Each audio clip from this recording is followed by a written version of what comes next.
যাদের মাসিকের সমস্যা বা বাচ্চা না হওয়ার সমস্যা। তো বাচ্চা না দেওয়া যাই হোক মহান রব্বুল আলামিনের কৃতিত্ব, দেওয়া না দেওয়া সমস্ত কিছুই।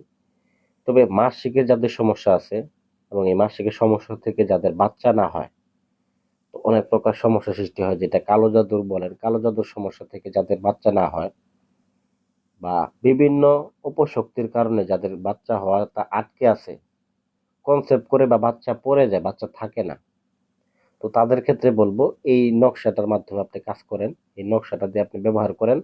তো সেক্ষেত্রে আপনি দেখবেন যে আপনার মাসিকের যে সমস্যাটা আছে এটাও দেখবেন ঠিক হয়ে আসবে, যাদের মাসিকের সমস্যা আছে এটাও দেখবেন রেগুলার হয়ে আসবে।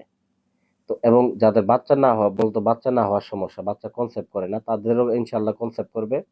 এবং দ্বিতীয়ত যে বিষয়টা হচ্ছে, যাদের বাচ্চা পড়ে যায়, এই জিনিসটা ব্যবহার করলে পরে আপনার বাচ্চা আর পড়ে যাবে না, এটা নিয়ম আমি বলে দিব।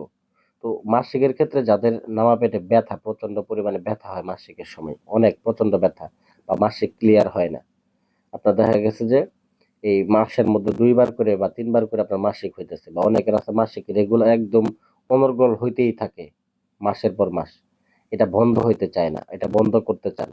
তো এই জন্য দেখা গেছে যে মাসিক কিন্তু এটা একটা নিয়মে চলে, আপনার যদি এটা নিয়মের বাইরে গিয়ে হয় আপনি কিন্তু অসুস্থ হয়ে পড়বে, আপনার সমস্যা হয়ে যাবে। তো অনেকের আছে যে মাসিক হইতে চায় না, নামা পেট ফুলে গেছে, মাথা ঘোরা, শরীর জিমজিম করে।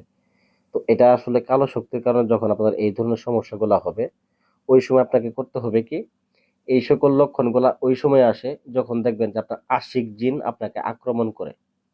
আশিক জিন দীর্ঘদিন থেকে আপনার শরীরের মধ্যে যখন বাসা বাঁধে, তো এই নকশাটা যখন আপনি ব্যবহার করবেন, এই সমস্যাটা আপনার দূর হয়ে যাবে, এই সমস্যাটা আপনার থাকবে না।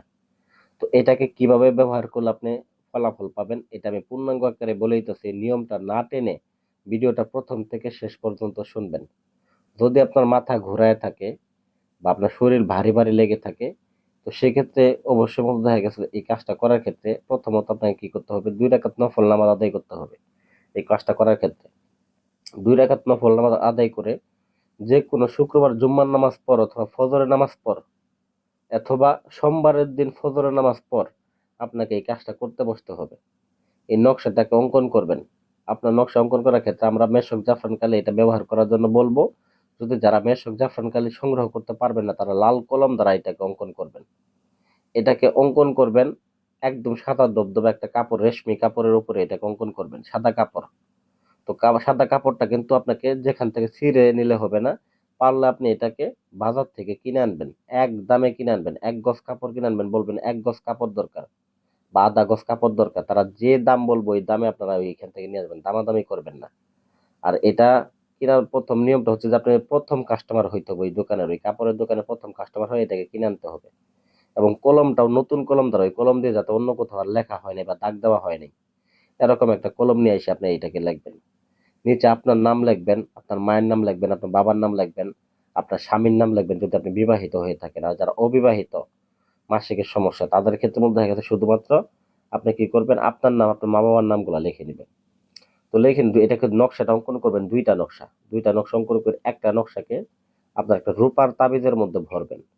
রূপার তাবিজের মধ্যে ভরে এই রূপার তাবিজটা আপনার হাতের মধ্যে ব্যবহার করবেন। এটা গেল প্রথম পর্ব। দ্বিতীয় পর্বে আপনাকে আরেকটা, এটা একটা কাগজের মধ্যে অঙ্কন করে এই নকশাটাকে একটা সরিষার তেলের শিশি কিনবেন বা ছোট বোতল কিনবেন। এই বোতলের মধ্যে কি করবেন, এই নকশাটাকে আপনারা চুবায় রাখবেন। এই তেলটাকে আপনারা যখন মাসিকের সমস্যা হলে নামা পেটে দিবেন, লাগায় নিয়ে একটা গরম বা সুতি কাপড় দিয়ে সেকা দিবেন, ব্যাস এতটুকুই। এটা দিয়ে দেখবেন যে 24 ঘন্টার মধ্যে ইনশাল্লাহ এটার ফলাফল আপনারা পাওয়া শুরু করবেন, বাচ্চা হওয়া থেকে শুরু করে মাসিকের সমস্যা সহ।